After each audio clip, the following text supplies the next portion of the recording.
Assalamualaikum warahmatullahi wabarakatuh. Alhamdulillah, assalatu wassalamu ala rasulillah, amma ba'd. Kaum muslimin yang dirahmati Allah subhanahu wa ta'ala, beberapa hari ini heboh kaum muslimin, ya, heboh pembahasan tentang viralnya video yang disebut-sebut itu sebagai salah satu dari asatidz salafi, ya, salah satu ustadz yang bermanhaj salaf sedang mancing, ya, sedang mancing dan juga ya sambil pegang rokok, ya.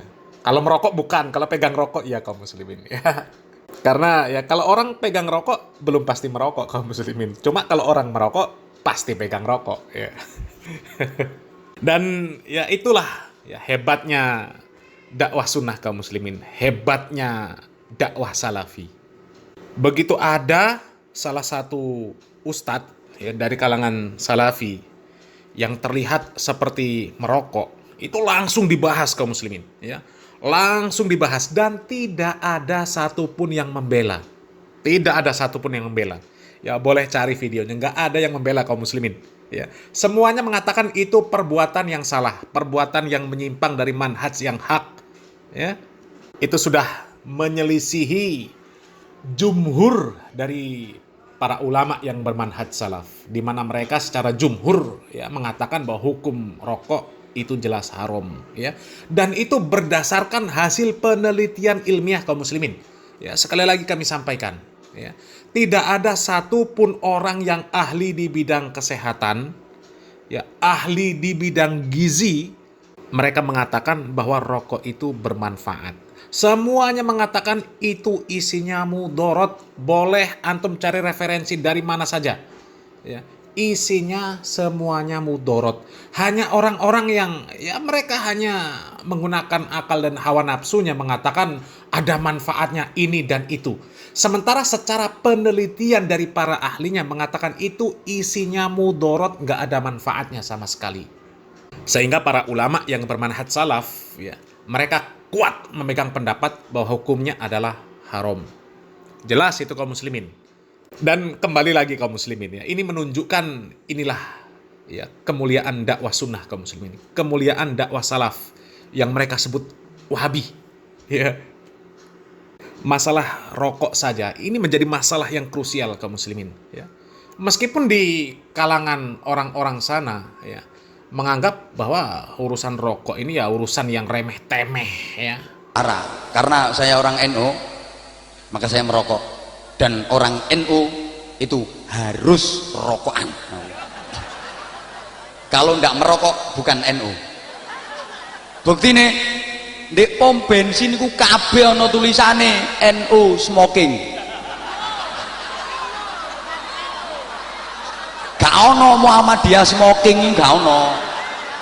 Makanya nek gak smoking yo dudu NU, aku ngono. Coba kaum muslimin, ya, bagi mereka masalah rokok itu masalah yang remeh temeh lah, masalah enteng, ya. Masalah enteng kaum muslimin, bahkan dijadikan guyonan, ya. Ya, kalau orang NU ya harus merokok, kalau nggak ngerokok ya nggak NU kaum muslimin, ya. Tapi ya kita nggak heran juga sih kaum muslimin, ya. Jangankan masalah merokok kaum muslimin, yang itu ya katakanlah itu sudah masuk ke dalam pembahasan fikih kontemporer kaum muslimin, ya, karena di zaman Nabi Muhammad SAW itu nggak ada kaum muslimin, ya. Jadi kalau mereka menganggap remeh ya sepertinya kita nggak terlalu kaget, ya, nggak terlalu heran, ya, karena masalah yang jelas-jelas itu perbuatan maksiat saja, ya. Di mereka didukung kaum muslimin, ya, sholawatan ketimpringan, ya, campur baur laki-laki perempuan, itu majelis-majelis mereka yang seperti itu menjamur kaum muslimin.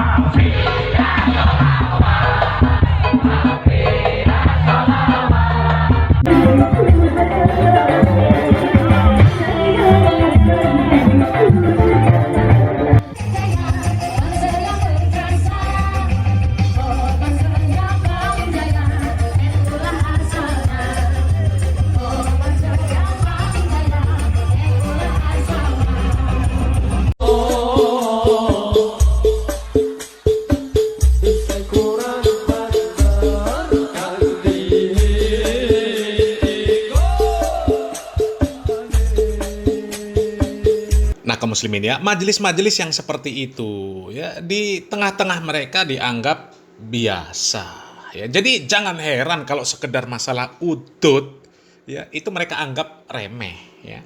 Bahkan ya ketika ceramah ngomongnya nggak karuan pun ya di tengah-tengah mereka biasa saja. Dan justru orang-orang seperti ini jadi idola kaum muslimin. Baik, pemirsa masih bersama saya nih Serina Hanifah. Ya, Iya, bi. cocok buatan Beb. Apa ngono? Ojo ora iki paling tidak karo kuburan kan. Tak kandhani sih. Suarane enake koyo ngono. Apa meneh desane? Ayo, Pak. Kula polos lho Gus. Oh, alah rupamu koyo ngono polos. Api. Tapi santai, dia emang polos. Cowok itu memang suka dengan cewek yang polos. Baik polos pikirannya maupun polos busananya. Iya, lah bener. Kalau di orang-orang salafi kaum muslimin, kalau sampai ada ya ustadz yang seperti ini, yakin nggak akan ada punya jamaah kaum muslimin. Ya, kalaupun punya jamaah ya jamaah dari ya seperti jamaahnya Miftah ini yang mau datang. Ya.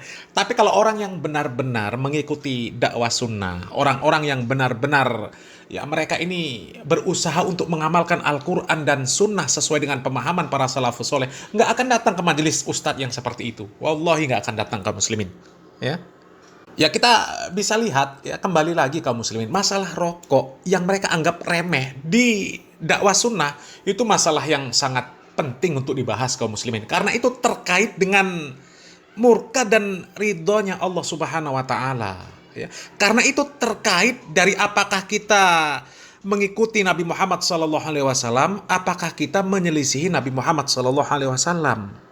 Ya, jangankan masalah sesuatu yang kita masukkan ke dalam tubuh kita ya berupa udut ya meskipun sekedar asap kaum muslimin ya. Sekedar pakai sandal, ngelepas sandal itu saja dibahas. Dibahas kaum muslimin. Ya, sekedar ya, bagaimana tata cara masuk WC, keluar WC itu dibahas kaum muslimin. Diperhatikan adabnya kaum muslimin. Diperhatikan adabnya. Jadi kalau kita belajar dengan para asatid salafi, ya, terkhusus para asatid yang memang mereka istiqomah kaum muslimin ya. Mereka nggak akan mungkin mengajak jamaahnya untuk merendahkan satu sunnah dari Nabi Muhammad SAW sekecil apapun kaum muslimin. Ya, apalagi masalah itu tadi, masalah udud kaum muslimin. Di dalam Al-Quran itu kan jelas. Allah Subhanahu wa taala mengatakan bahwa Nabi Muhammad SAW itu diutus supaya Nabi Muhammad SAW beramar ma'ruf dan nahi mungkar. Wa yuhillu lahumut thayyibat wa yuharrimu alaihimul khaba'its. Untuk menghalalkan semua perkara yang baik-baik dan mengharamkan sesuatu yang buruk-buruk ya. Sementara rokok ini kembali lagi kaum muslimin, ahlinya mengatakan itu isinya buruk semua, nggak ada baiknya. Bahkan kalau ya bolehlah disurvei kaum muslimin ya. Ya para istri itu nggak akan mungkin senang suaminya merokok. Pasti kalau ditanya ya lebih senang dengan yang merokok apa yang tidak merokok? Pasti lebih senang yang tidak merokok. Jadi mustahil masalah sebesar ini di dalam dakwah sunnah kemudian tidak dianggap sebagai perkara besar. Sementara ini terkait dengan hal yang ya jelas kaum muslimin, ya, jelas dikonsumsi oleh manusia. Dan terkait ya seluruh kaum muslimin. Karena ini barang yang sudah tersebar di mana-mana, yang jelas-jelas isinya tidak baik, tapi dianggap biasa saja. Bahkan diremehkan itu tadi kaum muslimin. Ya. Dan kalau di dakwah sunnah, nggak akan mungkin diajarkan untuk meremehkan satu saja dari sunnah Nabi Muhammad SAW. Dari satu saja ajaran Nabi Muhammad SAW. Karena di sana diajarkan kita itu untuk beradab. Ya. Jangan kita melihat kecilnya perkara sunnah. Ya. Tapi lihat, ketika kita menyelisihi perkara sunnah yang kecil itu, kita lihat siapa yang kita selisihi. Yang kita selisihi adalah Nabi Muhammad SAW. Sementara Allah Subhanahu Wa Taala mengatakan, "Falyakhdharil ladzina yukhalifuna an amri an tusibahum fitnah aw yusibahum adzabun alim." Maka hendaklah orang-orang yang menyelisihi, ya, menyalahi perintah dari Rasulullah SAW, hendaklah mereka takut akan ditimpa cobaan atau takut ditimpa dengan azab yang pedih. Bahkan di ayat lain Allah Subhanahu wa taala mengatakan wa may yushaqiqir rasul mim ba'di ma tabayyana lahul huda wa yattabi' ghayra sabilil mu'minin nuwallihi ma tawalla wa nuslihi jahannam wa sa'at masira. Dan barang siapa yang menentang Rasul sesudah jelas kebenaran baginya dan mengikuti jalan yang bukan jalan orang-orang yang mukmin, kami biarkan mereka leluasa terhadap kesesatan yang telah mereka kuasai. Dan kami akan masukkan mereka ke dalam jahanam, dan jahanam itu adalah seburuk-buruk tempat kembali. Ya. Jadi nggak mungkin di dalam dakwah sunnah meremehkan satu saja dari sunnah Nabi Muhammad SAW. Ya, karena sekali lagi mereka diajarkan untuk beradab. Jangan melihat kecilnya sunnah ketika kalian menyelisihi. Akan tetapi lihatlah siapa yang kalian selisihi. Yang kalian selisih adalah Nabi Muhammad SAW. Jadi salah satu hikmah dari viralnya video yang kuat dugaan itu adalah Ustadz Riyad Bajri yang merokok. Ya. Salah satu hikmahnya adalah Allah Subhanahu Wa Taala ingin menunjukkan inilah dakwah sunnah. Ya. Bahwa dakwah sunnah ini dakwah yang tidak ada yang namanya pilih kasih. Ini adalah dakwah yang benar-benar berusaha untuk menegakkan syariat Islam. Sehingga siapapun ketika melanggar syariat Islam tetap akan dikritik meskipun dari kalangan sendiri. Ya. Berbeda lagi dengan orang-orang yang mereka wallahu alam lah seperti apa konsep dakwah mereka. Sudah jelas-jelas orang yang ditokohkan itu salah. Bahkan jelas-jelas menuai banyak kritikan, jelas-jelas orang-orang yang bersangkutan yang dia goblok-goblokan, yang dia sebut lone itu jelas-jelas menyampaikan bahwa mereka sakit hati meskipun yang bersangkutan mengatakan hubungan saya baik-baik saja. Itu hanya sekedar guyonan saja. Tapi yang bersangkutan jelas-jelas menyatakan sakit hati dan menuntut supaya meminta maaf. Ya. Tapi apa tokoh-tokoh yang ada di belakangnya? Membela. Banyak yang membela. Kalau dakwah sunnah nggak ada kaum muslimin. Kalau salah ya salah. Ya. Seperti Nabi Muhammad SAW. Ya. Ketika Nabi Muhammad SAW mengatakan kepada Fatimah, wahai Fatimah, mintalah apapun yang engkau mau dari hartaku. Sesungguhnya aku tidak dapat menolongmu dari sisi Allah Subhanahu Wa Taala sedikit pun, meskipun anak Nabi. Meskipun anak Nabi. Dan Nabi Muhammad SAW mengatakan, seandainya Fatimah binti Muhammad SAW mencuri, laqata'tu yadaha, maka aku sendiri yang akan memotong tangannya.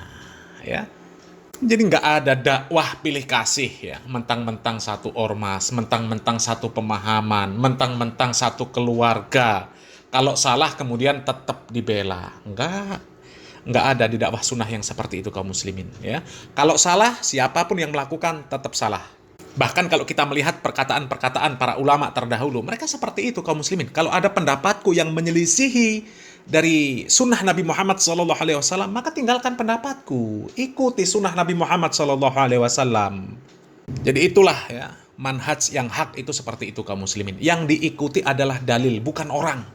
Bukan mendoktrin jamaahnya. Kalau sudah kiai yang mengatakan, kalau sudah habib yang mengatakan, kalau sudah ulama ini yang mengatakan, percaya saja. Tidak. Ya, jadi itu salah satu hikmah yang bisa kita ambil dari viralnya video tersebut meskipun itu juga belum tentu beliau menghisap karena di sana tidak ada video yang jelas-jelas beliau menghisap kaum muslimin akan tetapi kita tunggulah kaum muslimin mungkin suatu saat mungkin dalam waktu dekat juga beliau akan mengklarifikasi apakah benar itu beliau atau bukan. Apakah benar beliau itu menghisap dukhon atau tidak dan bagaimana pendapat beliau sesungguhnya tentang masalah dukhon ini kaum muslimin kita tunggu saja faktanya kaum muslimin karena memang video ini sudah terlanjur menyebar terlebih ini di framing dengan orang-orang yang membenci dakwah sunnah seolah-olah itu mewakili dakwah sunnah bahwa dakwah sunnah itu seperti ini loh padahal ketika kita kembalikan lagi ketika viral pembahasan tentang ini tidak ada satupun para asatid yang bermanhaj salaf yang mendakwakan sunnah yang membela yang seperti ini kaum muslimin dan sampai kapanpun tidak akan ada yang membela ketika ada salah satu dari asatid ataupun jamaah yang melakukan seperti itu kemudian ada yang membela dan membenarkan. Tidak akan mungkin. Karena itu jelas-jelas itu menyelisihi dari Al-Quran dan Sunnah. Ya, mudah-mudahan bermanfaat kaum muslimin. Barakallahu fikum. Wassalamualaikum warahmatullahi wabarakatuh.